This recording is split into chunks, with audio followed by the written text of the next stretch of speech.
Oh, she's not coming. Oh, she's not? No. All right. Before I open the meeting, if you have a cell phone, if you would put it on silence, and please note that this meeting is being recorded. Oh, I could have done that. Seeing how 6:30 has come, I would like to open up this meeting of the Woburn Conservation Commission. It is April 24th, 2025. And first on the agenda, under public hearings, is the City of Woburn, DPW. The locus is Arlington Road, Lake Ave. It's an RDA, pedestrian crossing and curbing. If there is someone here to speak on that, if you would sign in and state your name for the recorder. Yeah, how you doing? This is Alex Rizicki, the city engineer for the city of Woburn. I'll be going over the project tonight.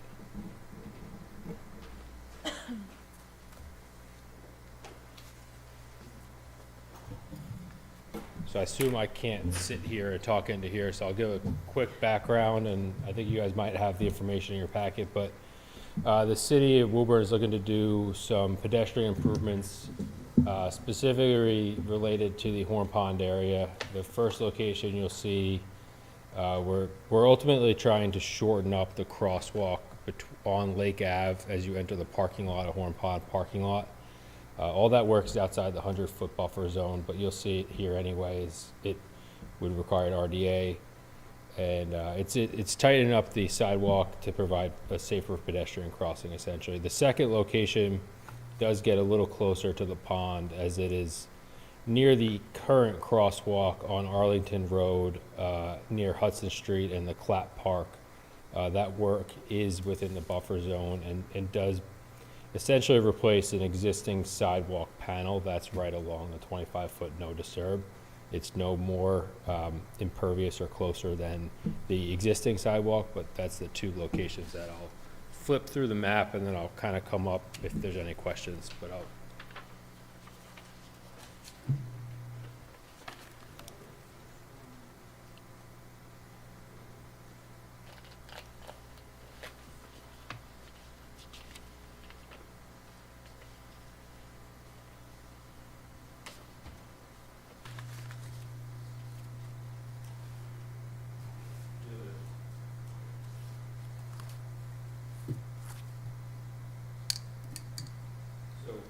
This is our first location. It's kind of busy, and I can zoom in, but essentially my cursor's at the 100-foot buffer to the north and right of the screen there. You see the existing wetland along the edge of the pond, and the brook in the lower right-hand corner of your screen being south and east, I presume.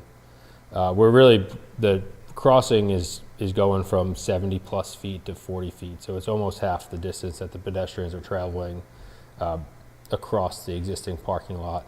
All of the work on this part, like I said, is outside the 100-foot buffer, and there'll be a crosswalk landing across the other side to Lake Ave. All this is really in the name of handicap, ADA compliance, and pedestrian safety.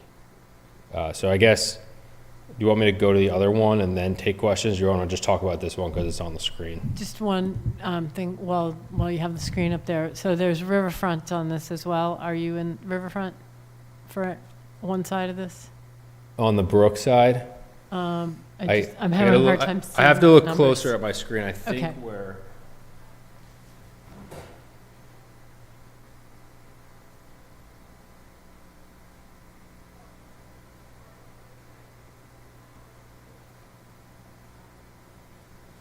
So yeah, it's the orange line cutting across the middle. Oh, sorry.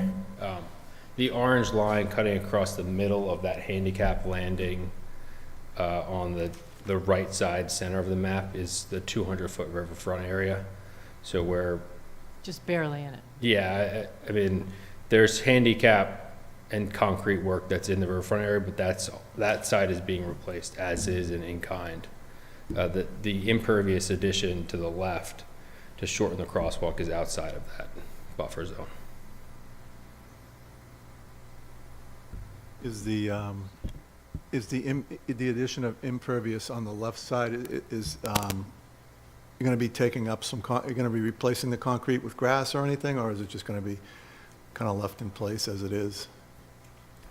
So we're showing the whole bump out right now as impervious, just from a maintenance perspective of not having to try to grow grass in that limited parking lot area. Right, okay.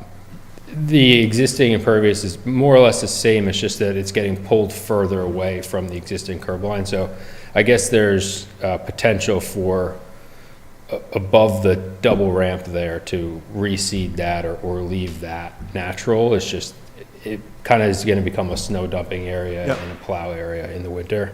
And I think it's more or less parking spaces now, so it's not Right, green, in today's condition.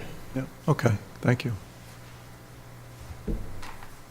And there's no additional impervious on the right? That's just all, That's the existing asphalt. I think we're maybe considering going from a 4-foot wide to a 5-foot wide to allow better pedestrian ADA access, but that's the existing layout of the existing sidewalk on the other side. Yeah. Sort of just replaced with concrete and made easier for pedestrians. yeah, okay, thank you. And I can go to the other one unless there's any other questions here.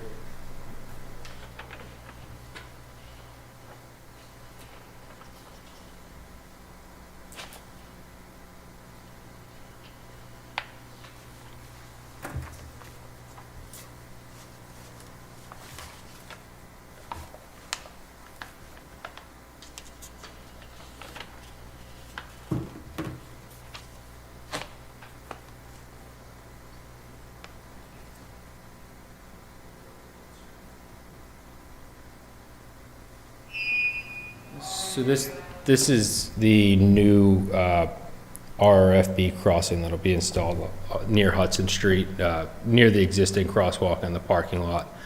This one does get a little closer. As you can see, the wetlands are to the south of the plan there, and the 25-foot no disturb pretty much lines up exactly where the existing limit of work is on our proposed ramp. The existing sidewalk is within the 25 no disturb, really anywhere, I guess I'd call it south or to the right of your screen. And there's no change in impervious area, it's just a temporary disturbance for the erosion controls and the slope stabilization that we've already included in any order as part of the package, and happy to amend further if there's additional comments. But the work here in the no disturb really is related to the erosion control and tree protection. We initially had a package that included a handicap accessibility to the bench that was nearby, but we thought that was a little too much work in the buffer zone, so we've dropped that from this updated submission. So this is replacing a sidewalk in the same spot again. Was the concrete walk shown on the plan that you were going to add? I think it made it into the initial submission, and that resulted in a disturbance within the buffer zone that I just didn't feel was worth the work, because the bench isn't ADA accessible anyway. All So right, yeah. creating an ADA path to a bench that's not accessible. I think at a later date, there's more projects along Arlington Road forthcoming probably later in the year that try to address the stormwater quality of those gutter inlets. Right. So we'll be in front of the commission again. And I said, if we're going in the no disturb for that project, I'd rather install a new ADA accessible bench correctly rather than Yep. making a path to one that exists now. So Right, okay, the erosion control, I think, is sort of still laid out as if that bench was going to be included. So it'll certainly be tighter to the existing curb line now that we've taken that work out. So what you see now was sort of more than what we need to do in present day. okay. And I can move to the left too. That actually gets out of the 25.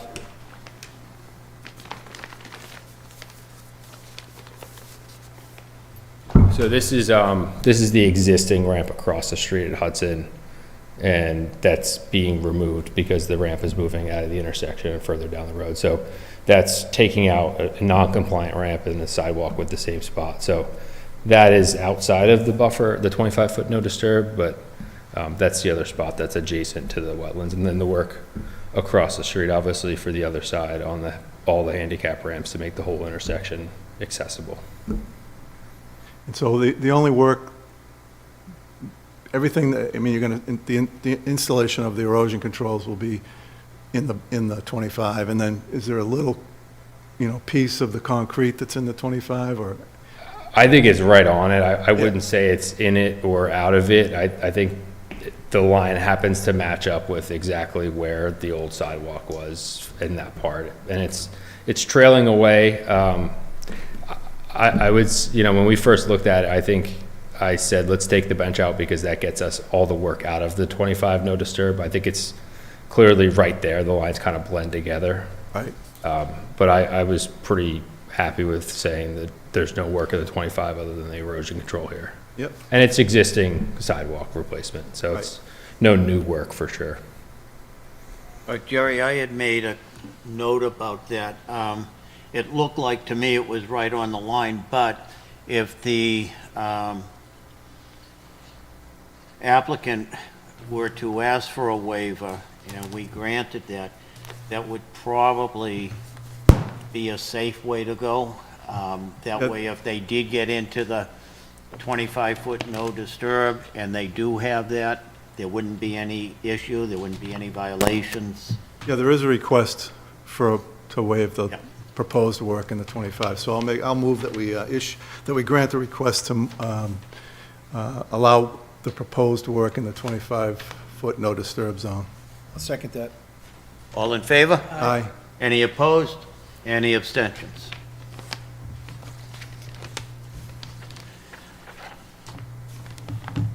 I just have one question, Alex. Yeah. Do you know what type of erosion controls? I don't know if you spec'd it out or not. I believe it's in there for straw wattles, but we're happy to put an amendment out, whatever the commission prefers, and include this as any other conditions I that you may think either have. compost wattles or, Yeah, I think I call them straw, not hay bales. I know we don't like hay right. bales. Well, I mean, the straw filled is pretty flimsy, so Okay. but the compost ones have a little heft to it. Yeah, and we're gonna have a kickoff, and we can include that in the addendum if it's not particularly called out in the plans, and we're gonna have a kickoff meeting that, and a site walk, I'm sure, as we get going. So we're happy to include those notes if it's not clear. It might say it on this drawing, but. It was noted, I guess, in the construction period pollution prevention plan that, and it speaks about filter socks and size of the socks, That's what I had assumed, yeah. Yeah. Additionally, silt sacks for the catch basins. It's Yep. shown in the details, but I don't know if it was shown in the plans. Okay. We'll make sure that's in the final package that's going out to bid.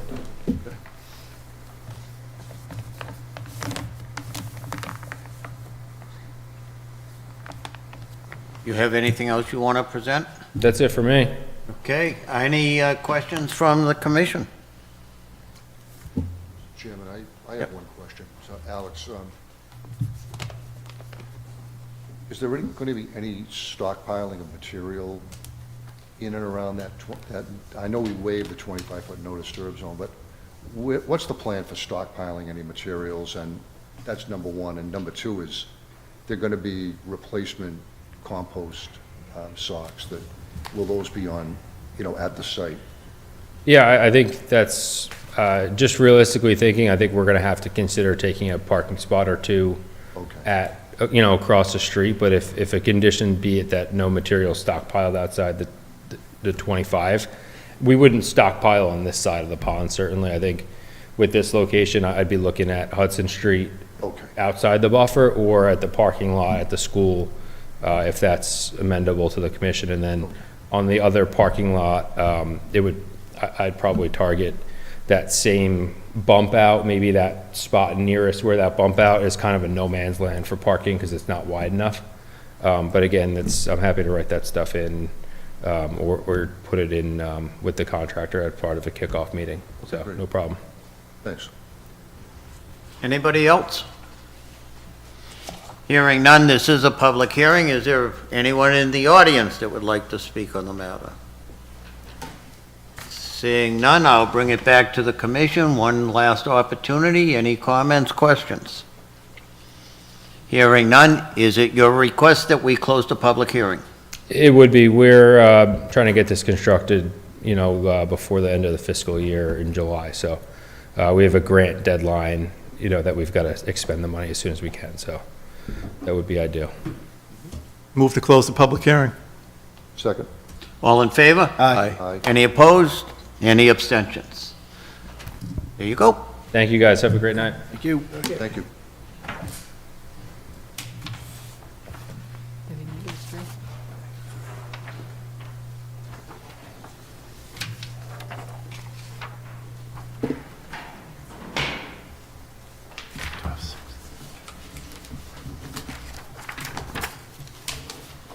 Before we move on, do you want to do the RDA?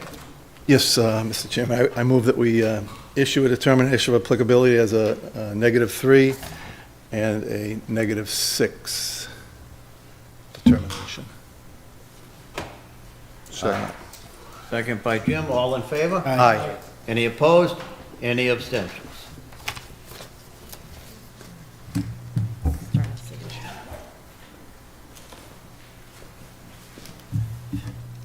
Have a good one. We'll be in Thanks. touch. Thanks, Alex. Thank you.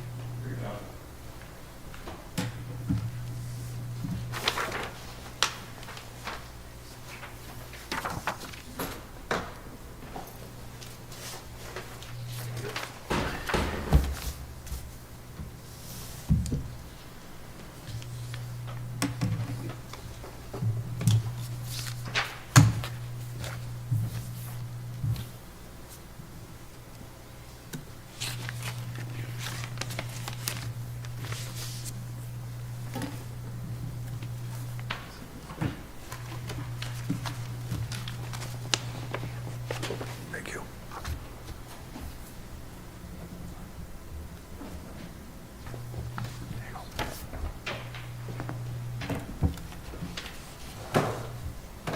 Thank you. All right, moving on. Next on the agenda is Keolis Commuter Services, Locus MBTA easement, RDA. It's wetland boundaries and vegetation management. Again, if there's someone here to speak on that, and if you would, identify yourself to our recorder.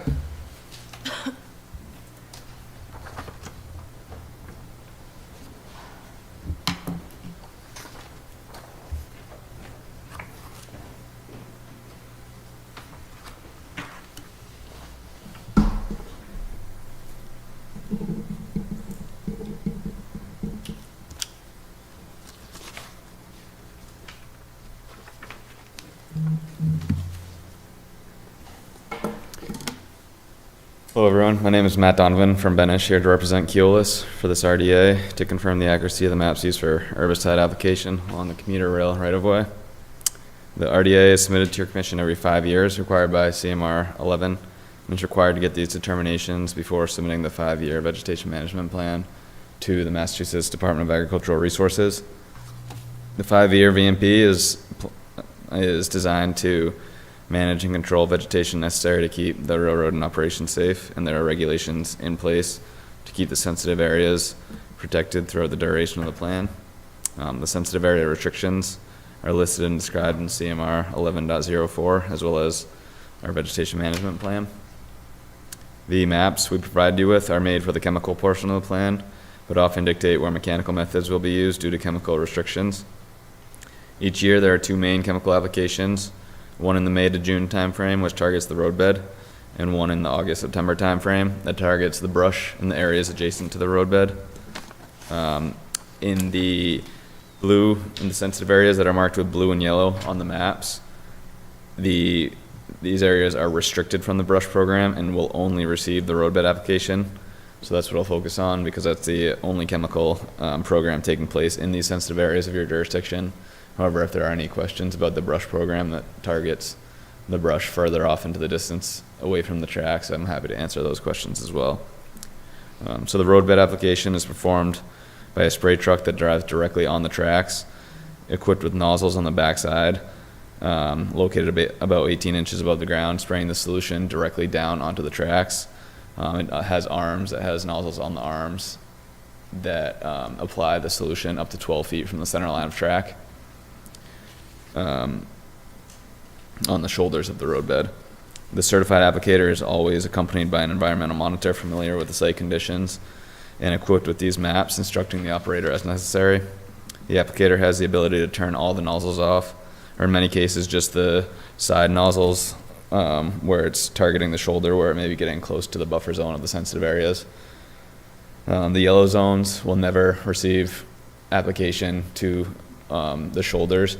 However, it may still receive solution directly down onto the ties itself, and that's done at the environmental monitor and applicator's discretion to keep it within conformance of the regulations.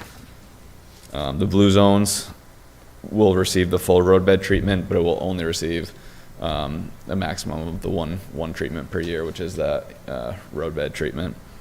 The dark blue zones, which is more of like a DEP or water supply zone, will receive the roadbed treatment once every 2 years. In these yellow and blue zones, due to the chemical restrictions, that more effort is put into controlling the vegetation, especially in the areas adjacent to the tracks, because it is limited from that brush application, with physical and mechanical measures. Each year, the chemicals that are used each year vary a little bit, but are all taken from the Mass DAR provided sensitive area material list for right-of-ways. And we do provide that solution, the mixture, to your commission every year with the yearly operational plan that we send via certified mail to your commission, the Board of Health, and the selectmen, and the DAR and NHESP.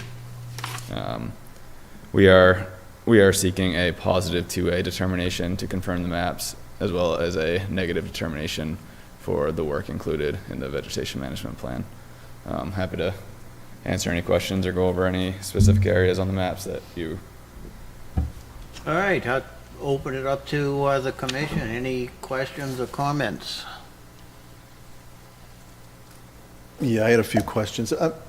So, are you aware of a DEP, kind of a guideline that in 2022 it came out? Yes. So do you, have you had an experience, or have you ever provided plans that are 1 inch equals 200 feet? Have you done that? Because that's one of the suggestions. Yeah, that was in the guidance, and we're happy to convert them. These we find it doesn't make a difference with the markings in the field, and these are way easier to use in the field. Just you'd be flipping way too much with the 1 to 200. We do have the ability to create them, but it is Keolis's position that these are a lot easier to work with and don't change the actual markings at all. But I'd be happy to zoom in or provide 1 to 200 maps if that's what you'd like. But we've submitted this to the vast majority of the towns with just these 1 to 5,000, which is double the 1 inch equals 200. Right. 1 to 5,000 is double? 1 to 5,000 opposed to 1 inch equals 200 will be 1 to 2,400, so just about double. Yeah, okay. And that also, to put that in perspective, this map is 5 times more zoomed in than what we have typically in years past provided. 5 times more? Yeah, it was 1 Wow. to 25,000, which is, it's a very good thing that we do this now, because it is way better maps, and we use a better, the actual satellite background, so you can see what's going on a lot better. Yeah. What about, when were the wetlands, or when were the resource areas delineated? So these maps date back to 1987, when the CMR 11 was originated. We've gone out and remarked these markings in 2024 with and made sure the plates were in place. If they weren't in place, we would put new plates down to mark the areas. But the intent is for every 5 years for us to come back to the commission to confirm that they're still valid. As far as the delineation, I don't know if there was ever an actual delineation done. So you don't, so that's the thing that, the suggestion, the DEP is saying, well, if I wanted to go out there and in check on the delineation, that there should be some sort of flagging out there, right? Yes, there's markings on the ties themselves, On the ties? on the railroad ties. So like the actual track itself has the blue and the yellow that correspond to the colors you see on the right-of-way in the maps. But there's no delineation of resource areas, right? Wetlands? No, like adjacent to the track, that there's over 700 miles of Right. right-of-way. So we use the DEP provided wetland delineation, as well as the history of these maps, fine-tuning and perfecting them over time. Okay. That's it for right now. I do have a couple more questions, but I'll see if anybody else has any.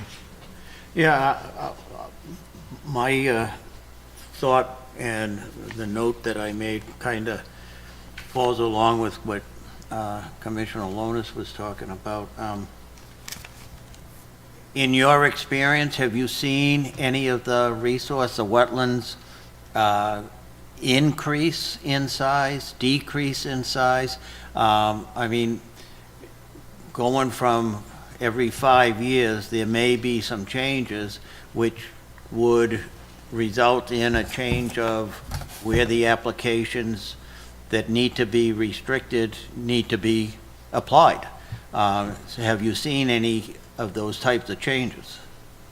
I can say, so the applicator is always going to, in the environmental monitor in the field, will always be ready for things like that. But every 5 years, I go out to remark the tracks in preparation for this RDA for all the different 100+ communities. I will never, and I never have, made anything less restrictive. There are many times when I've made things more restrictive, typically just by several feet, whether or not the wetland increased over that time or it was placed a little too close to the culvert years and years ago. I don't know, but the majority of the time I'll place it back to where it was in the field. But if anything, I'll make it more restrictive. And I ride the entire right-of-way, and I'm on alert that whole time, going through the right-of-way, keeping an eye out for new areas that weren't marked initially over the years. So from my experience, I can't tell you if it's expanding or not, because I only see it once every 5 years. All right, and the last question I have you, in your experience, seen any diverse effects on the chemicals being used on any wildlife? No, I have not. I know the DEP and DAR do a lot of studies and research for the approved chemicals that they use, as far as absorption rate, flow rate after when it gets applied. I know they make the setbacks based on the research that they've done to allow these specific chemicals to be on the list. So they don't allow 10 feet from the wetland, and they've done research. I've read some of the research they've done, and there's a lot of it where they test the water downstream, and that's how they came up with the 10-foot and 100-foot setbacks for the blue and the yellow zones. But no, I have not seen any adverse effects. I'm sure if there was wildlife out of place and it got sprayed, I'm sure it wouldn't be good. But it's yeah. Okay, anybody else? Mr. Chairman, I have a couple of questions. And just to pull on what Chairman Cleek had asked, specifically to chemicals, is the list of chemicals stated somewhere? Is it in one of the CMR documents, or what are the chemicals that are going to be applied? Let me ask you that. So there is, it's not in the CMR, it is a MDAR document that you can find right on the DEP website, and it's just a PDF of the right-of-way sensitive area approved chemicals, and it's probably a list of 15, don't quote me, herbicides, chemicals, and they create a mixture of it there's rates. The rate of it is, the chemical, the rate, and the pressure is all regulated. I know by name, Open Site, Milestone are two that are used almost every year that I see when I'm creating the yearly operational plan. Keolis typically doesn't use glyphosate products, although there are some on the approved list. Okay. Haven't been using any glyphosate products. And I don't know much about the science of the chemicals, whether what we're using is how different it is or how it differs, but I know Open Site, Milestone are two popular ones, almost always used. It is non-selective on the ballast. It's just applied to that ballast section when we're doing the roadbed program. It's non-selective. They need a complete elimination of vegetation in that roadbed, the structure of the railroad. Any concern about the drift rates? There is in the mixture, there is like a spreader sticker and a drift control agent that they add to the mix. And there are also restrictions, the pressure that is applied at, and there's restrictions for weather. So when it's raining or when it's too windy, they won't be spraying on those days. So there is concern, but there is measures to regulate that. Would windy days be included in that as well? Yeah, I'm not sure what the threshold is, but that is included in the Okay. in the regulations and in the vegetation management plan. So just the last question, is there any pre-notification of when this spraying is going to take place? Yeah, every year we send certified mail to your commission, the Board of Health, the Select Board, DAR, NHESP, and we post, or we publish an ad as well. Okay. All right, thank you. And I think, just to go back to the drift, the roadbed, Yeah. that there isn't as much of a cause for, or a concern for drift with the roadbed application that happens in the blue and yellow areas, but in the areas that aren't, I don't even know if you have any non-restricted areas. It's like, say this white zone, there'll be, where there's no color there, they'll be doing the brush program, and that's where they spray further off into the distance, and that's more so where you're really trying to limit that drift. Okay. Because they're spraying further out. The roadbed program, like I said, 18 inches above the ground, straight down onto the ballast. Thank you so much. Thank you. Yeah. Any other questions from the commission?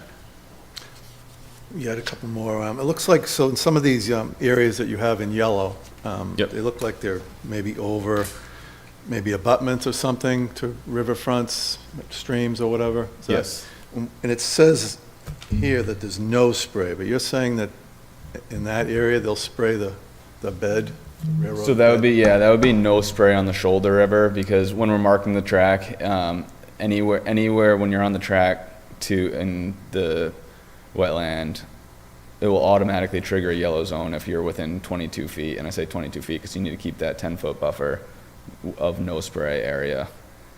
And the application is applied to 12 feet from the center line of track. So it is within the applicator and environmental monitor's discretion to continue to spray directly down onto the ties if they can continue to keep that 10-foot buffer. Where the culverts come in close to the tracks, they'll shut everything off, but oftentimes the culverts extend, and sometimes there's even a roadbed where a truck can drive on, not on the tracks. In those areas, they'll shut the sides off, but they'll continue to spray directly down onto the track, and they're still staying well outside of that 10-foot zone. Okay. And then what about the interim wellhead protection areas?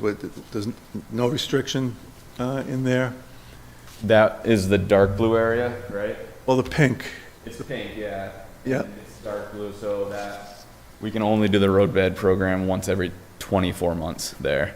Oh, okay. And that is, And that's the restriction that's been put on by, is it the Food and DAR, DAR, okay. yeah, previously the Food and Drug FD. and- Yeah, FDAR, yep, okay. And so the only other thing, the only other question I had is, you're, you're asking us to determine whether the boundaries of the resource area depicted on the plans in our maps referenced above are accurately delineated. I just don't find that I can say that they're, how can I say that those are accurately delineated? I know the tracks are there and what you're proposing to put on them is probably accurately delineated, but I don't know that the wetlands are, the streams are. Yeah, so the intent of CMR 11, in my experience, doesn't quite match up with an RDA as the perfect pathway to get the determinations that we're seeking. Ultimately, we need to know that the markings are in conformance with the regulations setbacks in CMR 11.04. There has been, obviously, I don't want your commission to affirm the delineations. We're showing wetlands thousands of feet away from the right-of-way here. So we're not asking about those. We care about what's on the right-of-way and what affects the markings on the right-of-way. So one thing that some commissions have done, a lot of commissions will just do it, but we don't want any other people using these as a permanent delineation that's bounded by your determination. So some commissions have given the positive 2A, and under that positive 2A on the DOA form gives you a place to comment or make a condition or something. And a lot of commissions will, or a few commissions have issued confirmed the boundaries, and then write something like this determination is only valid for the purpose of the vegetation management activities in conformance with the MDAR approved VMP. So that's what I would bring up or suggest if. Why would a positive 2B not be, cover us with the boundaries of resource areas listed below are not confirmed by this determination, regardless of whether such boundaries are contained on the plans attached to this determination or the request for determination? You know what I mean? We're required to get these determinations and we need to submit these to the state in order to submit the vegetation management plan for approval to MDAR. And so we need these determinations just to do that. So I can say, and we've gotten 41 of the 103 determinations so far that for the towns that Keolis goes through. We haven't gotten a single positive 2B, and because, yeah, like I said, we need the confirmation. In the guidelines that we have, they do give us the option of 2A or 2B, and and I think there is going to be, see, that's the problem, is we don't know where the riverfront is here. I think there is work in the riverfront in some places. I don't know if there is any riverfront area. I would,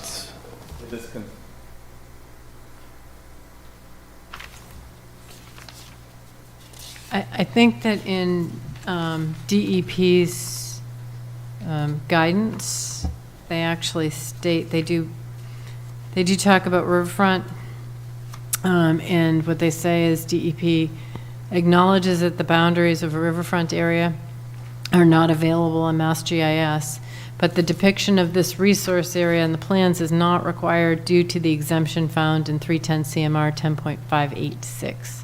So I think that It would be the guidance exempt. from DEP is basically, there may be riverfront there, but there's an exemption, so the commission doesn't necessarily have to worry about the exact limits of riverfront, if I'm reading that correctly. That sounds right to me as well. In the RDA that you submitted, you did identify the exemptions, so I just want to read them back, make sure I have them right. 310 CMR 10.036A and B, 310 CMR 10.05, 3A and 2, and 310 CMR 10.58, 6A. Yes. So and I those think would those are the be, what same would come under exemptions. -5 is what you're asking. Yeah, and I think that's what your commission issued, 2020 as well. So we would be seeking that with the -5 with the positive 2A.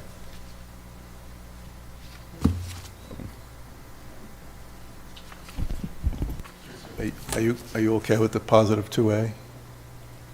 I mean, think, is it, I your think that, thoughts? yeah, I mean, I think it is not a perfect vehicle at all. But the exemptions are there, so if the commission was comfortable doing a positive 2A, confirming the resource areas solely for the purposes stated therein, I think that's probably what most commissions would do. I don't know if you've had any experience if a commission has done otherwise and it's gone through an appeal with DEP, or if you have any experience with that at all, or if that's happened. No, this go around we're 41 for 41 and rolling, so Okay, so far.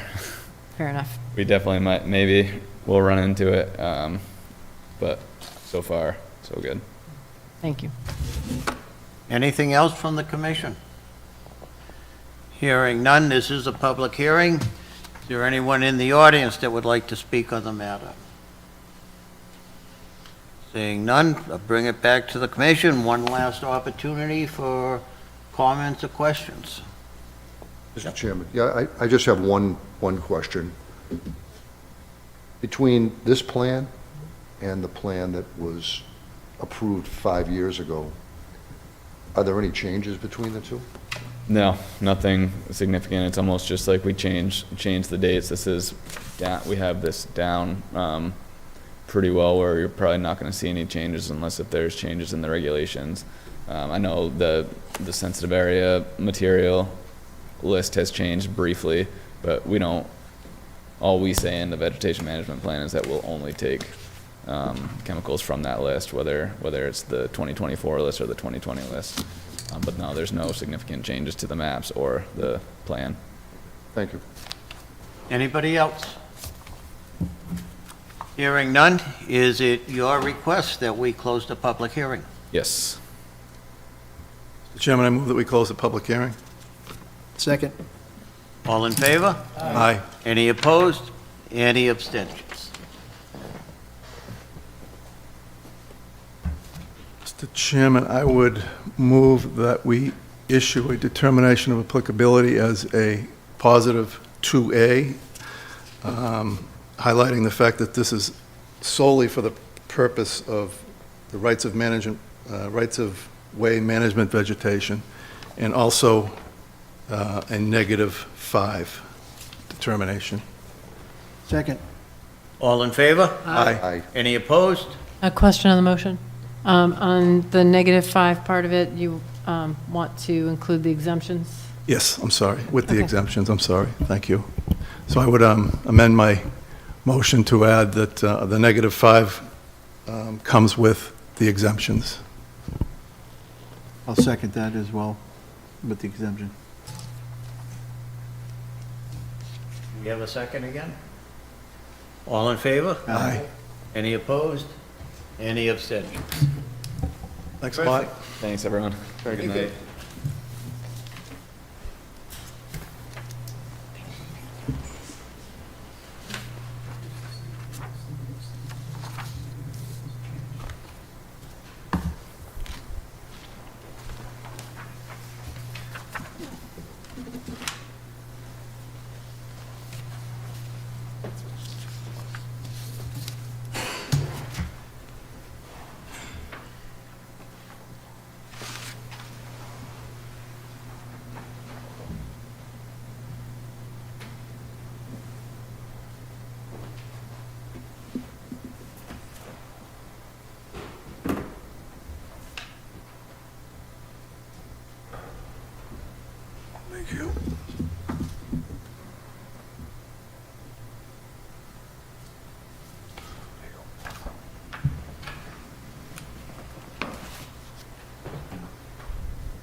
All set? Yep. All right, moving on. Next on the agenda is Woburn Golf and Ski Authority, Locust's 5 Country Club Road for an RDA. It's an irrigation system. And we have a request to continue to, was it May 8th? May 8th, 2025. Chairman, I move that we continue the public hearing to our May 8th, 2025 meeting at the applicant's request. Second. All in favor? Aye. Aye. Any opposed? Any abstentions? Terrific. Moving on, we have file requests. We have Caldea Corporation, locus is 7 Crossman Road, Lot 3, DEP number 348-0861. Request for a certificate of compliance. We also, should we do all 3 at once? We also have the same corporation at 7 Crossman Road, Lot 3, DEP number 348-0790. Again, request for a certificate of compliance. And we also have the same corporation at Crossman Road for the roadway, DEP number 348-0789, for our request of a certificate of compliance. If there is someone here to speak on the matter, if you would sign in and state your name for our recorder. Good evening, Mark Slager from Allen Engineering, here on behalf of Shildea Construction. We're requesting the certificates of compliance for those 3 items that were mentioned, 2 of which have already been issued partial releases because they've expired. And then there was a new order issued for Lot 3 in 2023, and we're requesting a full release of that as well. So, the commission did have concerns with one of the slopes adjacent to the detention system in the back. I was out there earlier this week and took photographs, documented that the slope has been completely stabilized. It was smoothed out with some loam. Some of the boulders that were projecting out of the slope were moved to the bottom. It was loamed, and then it was covered with sod. So I'm comfortable that it's appropriately stabilized.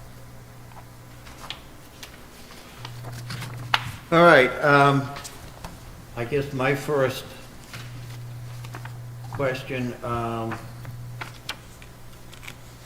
when we did our site walk, that steep side slope, we thought we had talked about riprap, and I got the information yesterday or today, and I see it's been sorted right down to the bottom of the slope.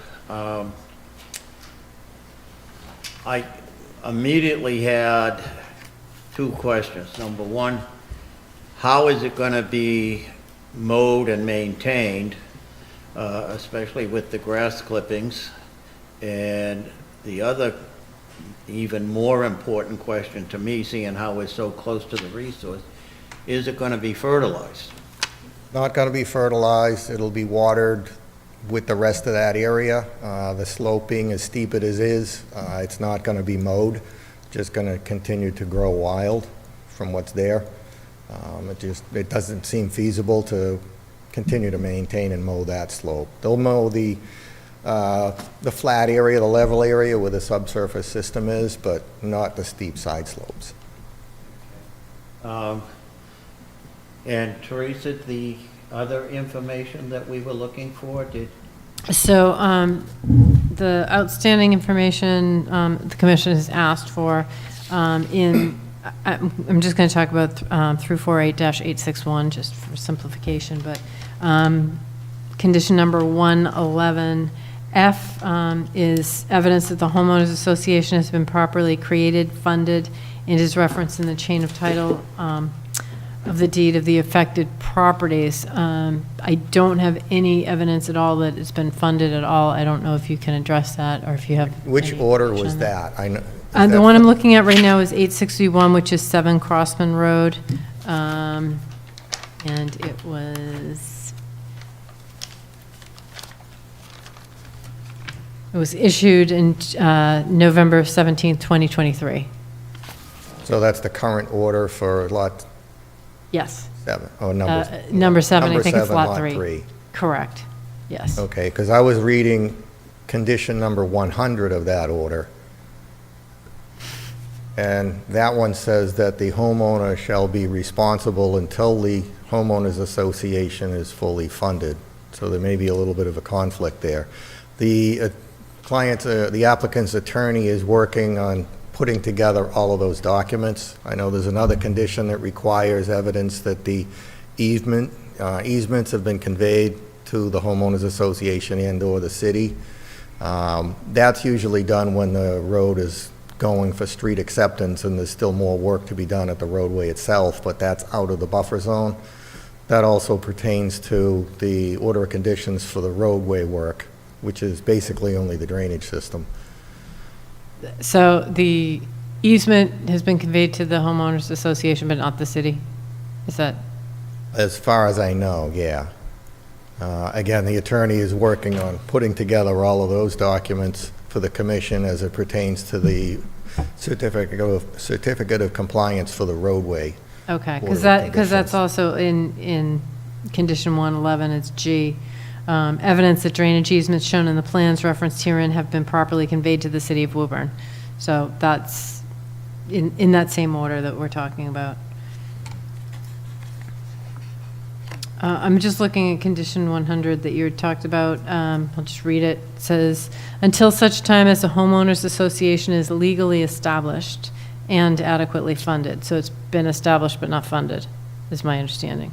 We don't know if it's been funded. We're looking into that. I don't know if any escrow account was created when it was established.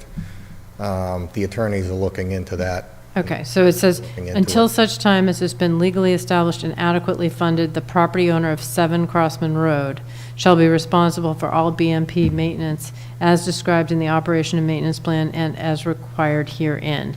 So that means with the sale of this property, the new owner would take on all responsibility until such time as the association is created and funded. Yeah. So then my question is, because I understand that there is an agreement, does the buyer have a copy of the operation and maintenance plan?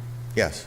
And do you have any evidence of that, like a letter, any receipt or something? No, I emailed it to Fred a few weeks ago because the attorney was looking for it. So I'm just assuming that it went over to him. And the attorney also was aware of the order of conditions, specifically 100, which is in there. So that's in the chain of title as well. So, Okay, and I don't know if you've addressed this already, so evidence that there are no illicit discharges into the stormwater best management practices at the site. Did you provide something on that? I think I did a while ago. I remember doing an illicit discharge statement. I think that was when we were doing the partial release for the roadway order of conditions.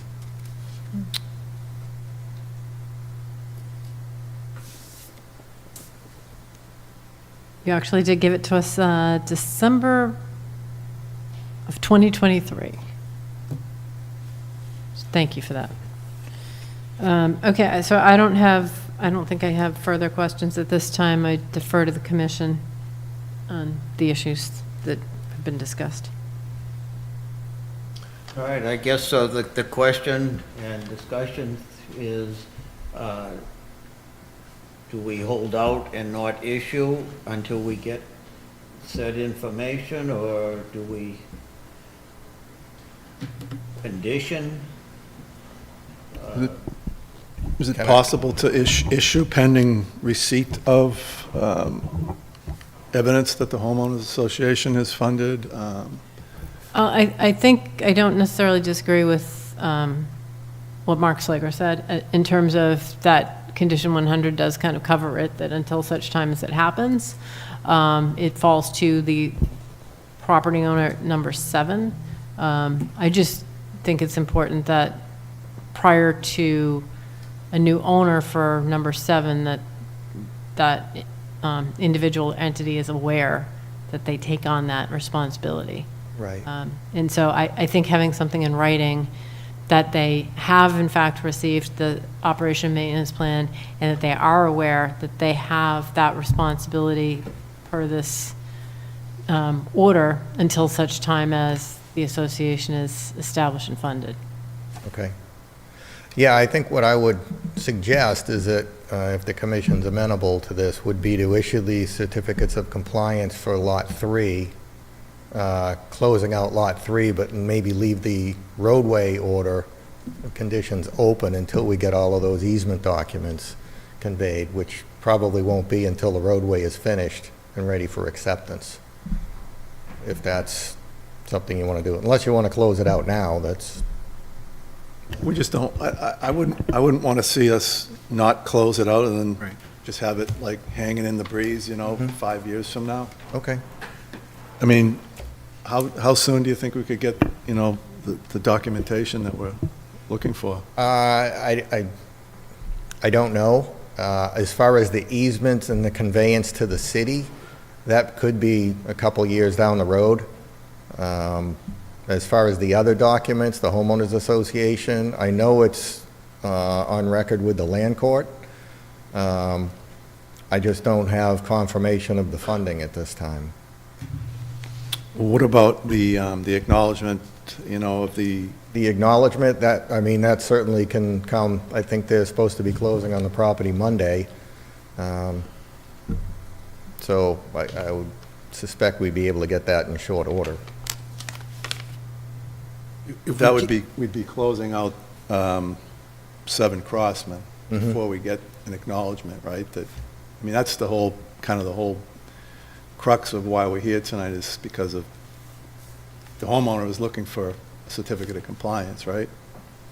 Well, the developer is. He wants to, that makes it a little bit simpler during the closing. Otherwise, he, might have to put some money in escrow and Right, yeah. sign an indemnification. Well,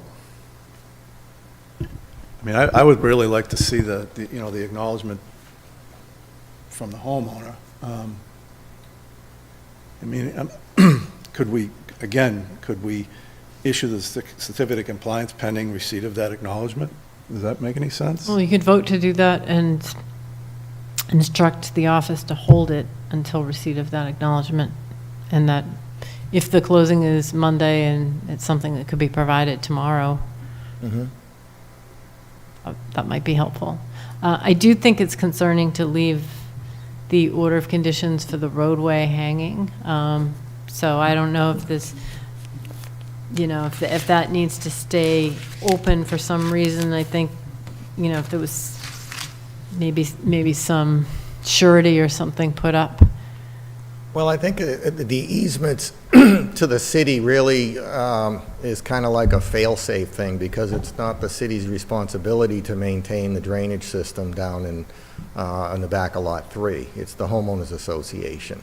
So it's a fail-safe that should the homeowners association fail to maintain it and the city has a need to go in there, they would have the right to access it. But again, that's usually something that's handled at the very end when the road is conveyed to the city. It'll be with the easements as well. So right now, the homeowners association does have the right to do it, and the city really doesn't have much to do with it until it's accepted as a public way. So your position is that it would be okay for the commission to issue a certificate of compliance pending receipt, as we just discussed, for the roadway as well, that there isn't anything outstanding that still needs to be completed? Yeah, I believe that needs to be finished up in conjunction with the roadway, the definitive subdivision that was approved as well. So the planning board would be looking for that type of information as Okay. well before the city accepts the street.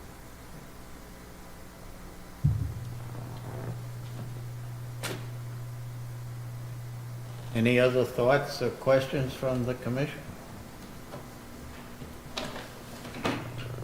So, as far as the roadway goes, we're going to issue a certificate of compliance? We can, is that?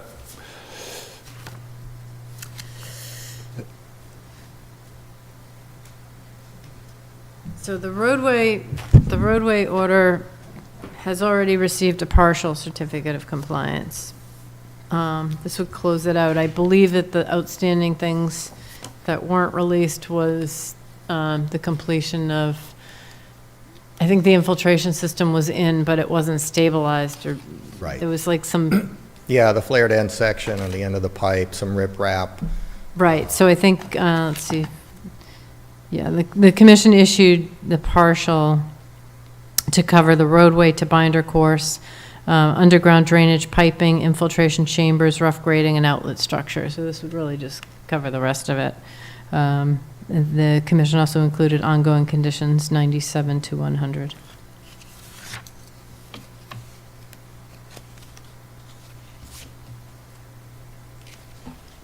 So the 348-0790, is that the one we had already issued a certificate of compliance for, and it came back to life? The one I'm looking at right now is 348-0789. Yeah, Just- right, that's the roadway. Yeah. Yes, that's the roadway. Yes, I believe the other one did come back to life. Okay.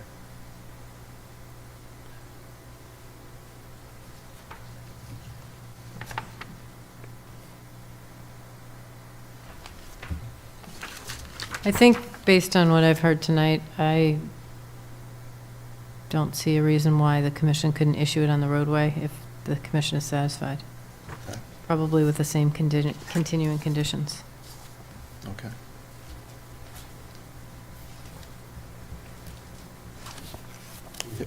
What are the, do we have the continuing conditions?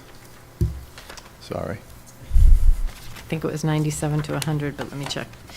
97 to 100. Is that the only, like, for the rest, for the other orders, do we have continued? Look at the other one, Yeah. sorry. I have to do this one at a time because it'd get confusing otherwise. The partial for 790.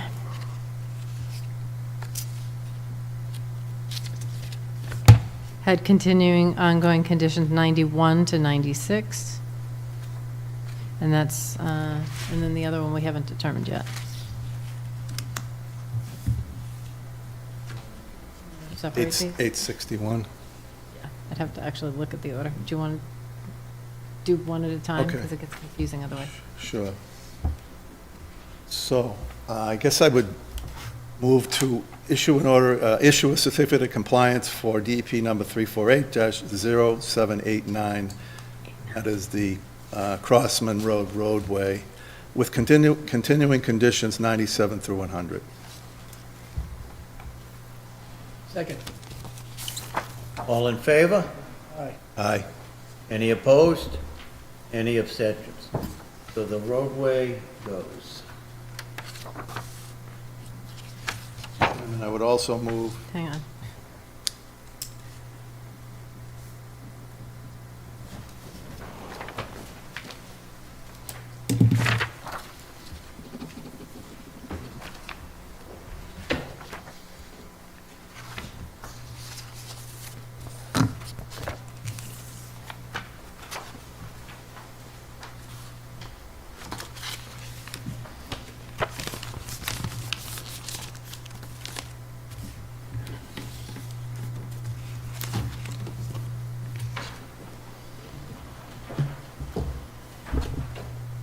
thank you.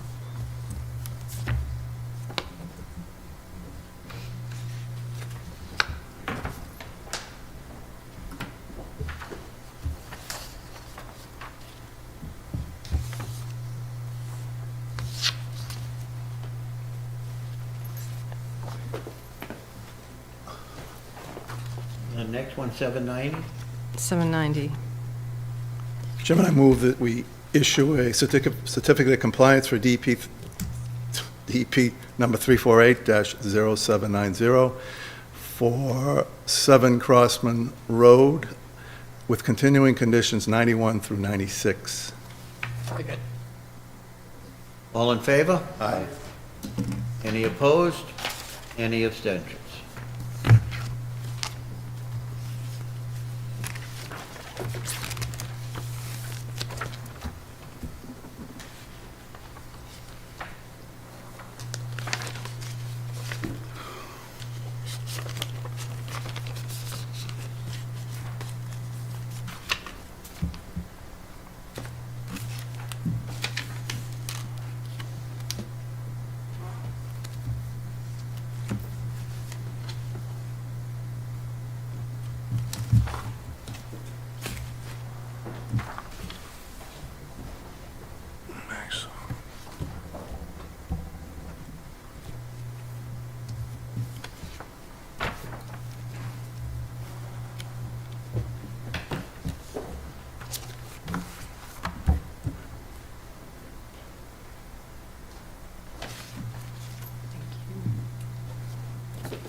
Any more discussion on 861?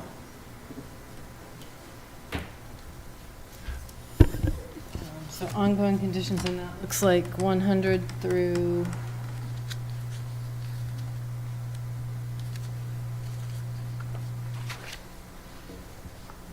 $110. Acknowledgement is that the homeowners understands that they, to maintain the stormwater? That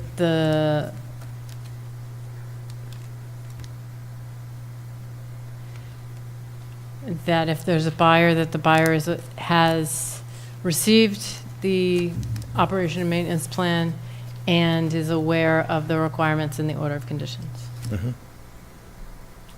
Okay, so I'll move that we issue a certificate of compliance for DEP number 348-0861 at 7 Crossman Road, Lot 3, with continuing conditions 100 through 110 to be held by the office until a prospective buyer acknowledges that they're in charge of the operation and maintenance, and they understand the order of conditions. Second. All in favor? Aye. Any opposed? Any abstentions?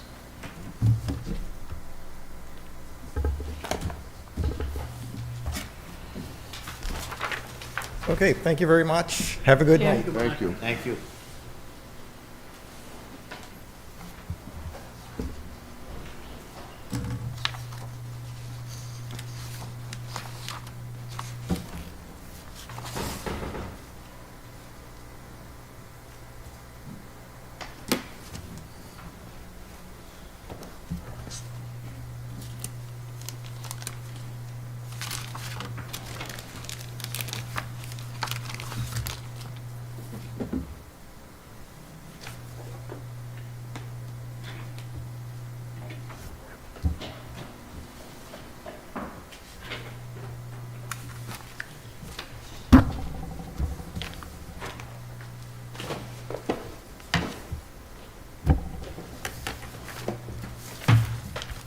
All right, moving on, under business items, we have a request for permission for tree removal at 8 Pilgrim Road.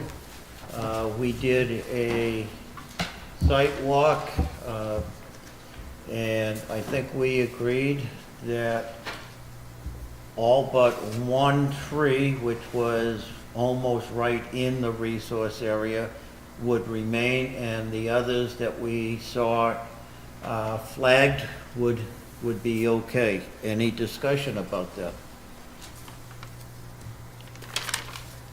Yes, did you say that all but one tree? All but one, that one tree that was way down, almost right, it was almost right in the resource. I believe the homeowner said that he would agree with that. I think the homeowner is here. You understand that, right? Yes, that's fine, yep. Okay. Mr. Chairman, I would move that we allow the removal of all the trees, but the one we specified not to be removed, the closest to the resource area. Second. All in favor? Aye. Any opposed? Any abstentions? You're all set? All set? We're all You haven't set? cut it? Okay, thank you very you. much. Thank you.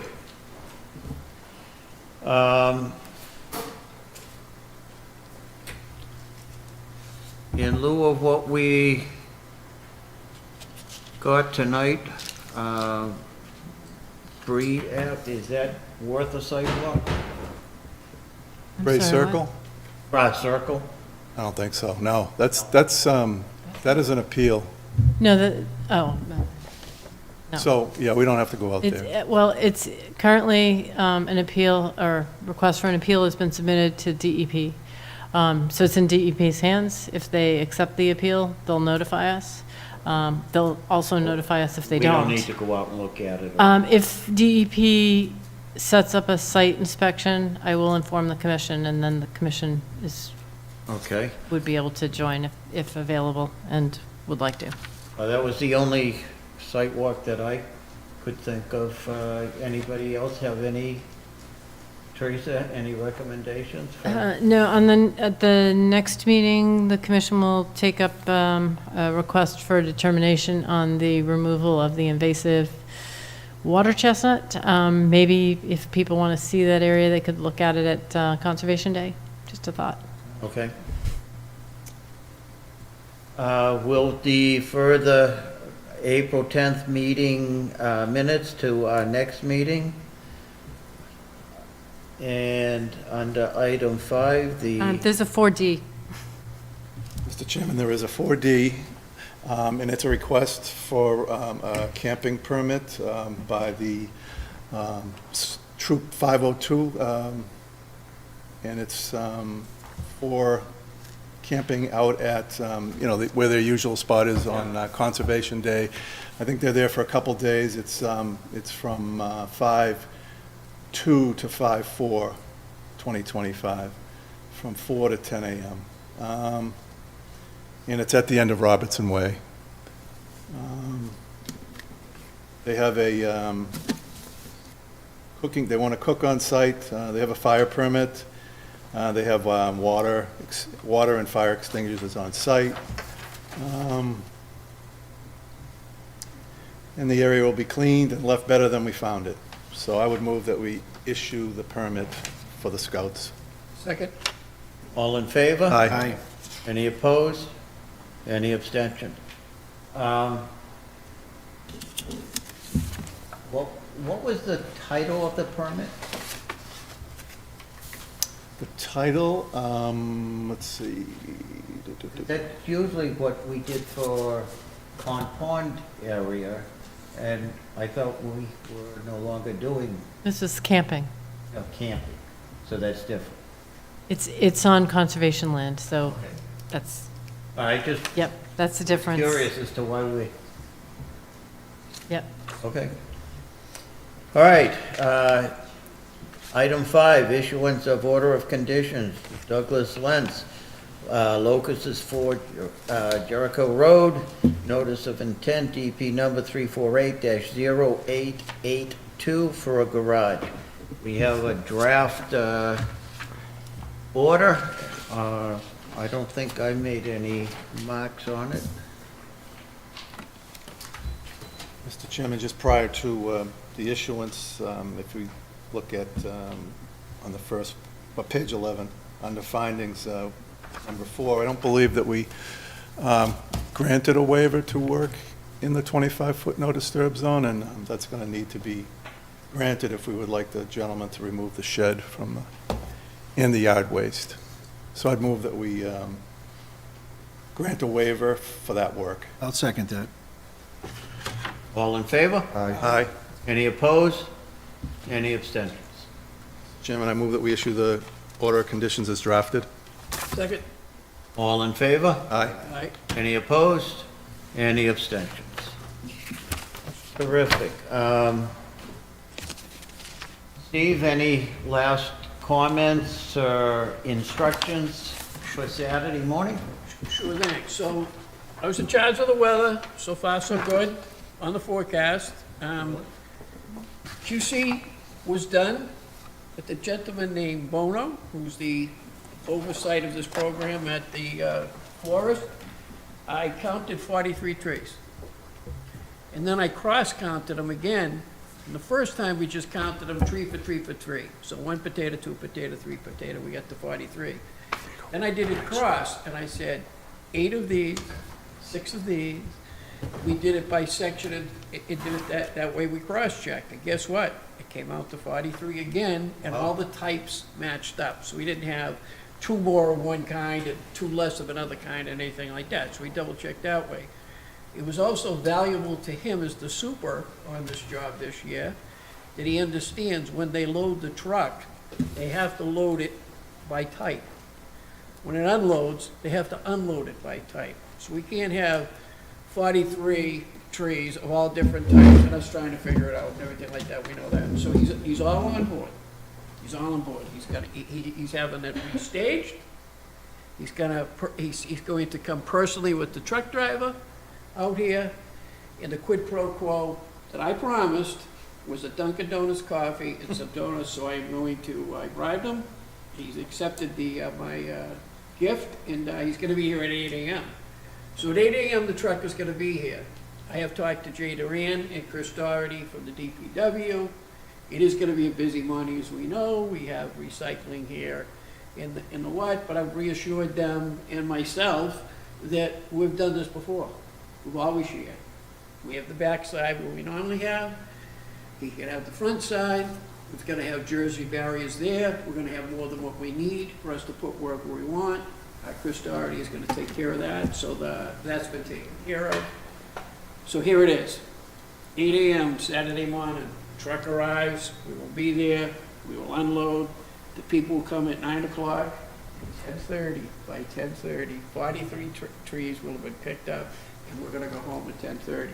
So that's the plan, that's my story, and I'm sticking to it. Very good. Thank you for all your efforts.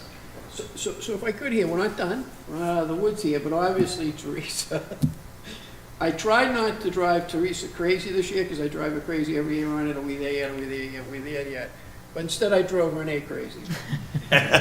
So Renee was the recipient of my normal anxiety. I gotta tell you. Buffer zone.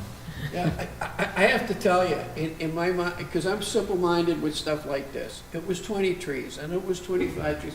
These are 43 trees.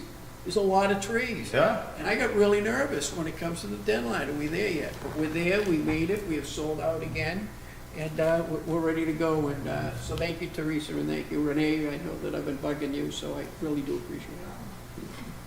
Great job. Thank you all. That's it. Yeah. See you Saturday morning. Rainish down, Very slicker. and there will be no rain. Anybody Sounds else good. have? Jim? Mr. Chairman, just one announcement, so, and a little bit of a follow-up on the Water Chestnut event. So there is a public event in the Woburn Public Library on April 28th, that's Monday. Starts at 6:30, goes to 8 o'clock. It's called Biodiversity at Horn Pond. Darius Santalini from the Mystic River Watershed Association, Commissioner Lonis, Bill Lee and myself are going to be doing a presentation, and part of that presentation is going to talk about the Water Chestnut event as well. So that's this Monday, April 28th, 6:30, in the library, open to the public. Awesome. Thank you.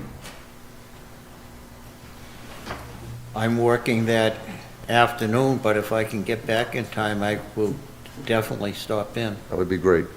It's, I believe it was added to the events calendar on the city website, and it is on the library calendar for registration. Okay, so it's recommended that people register. Yeah, people should register, and I don't think it was a requirement, but it would be good if people did register. Okay, great. Thank you. And Anybody else? I can let the commission know that I heard from the Mystic River Watershed Association that the herring are running. Oh, So they are, they're coming, they're here. they're here. Our counter didn't have much luck the other day. Go back. No, actually, Jim, you posted something today, right? My wife said she saw that one herring has come into the pond that we know of. Yeah, just to add what Teresa was saying. So I did receive the email, and the first river herring went into the pond at 8 AM this morning, the 8 AM shift this morning. And apparently there's been sightings down below Oh, good. in the bottom of the spillway yesterday. But yeah, I did post something about that today. Good job. Anybody else? Mr. Chairman, I'd like to make a motion to adjourn.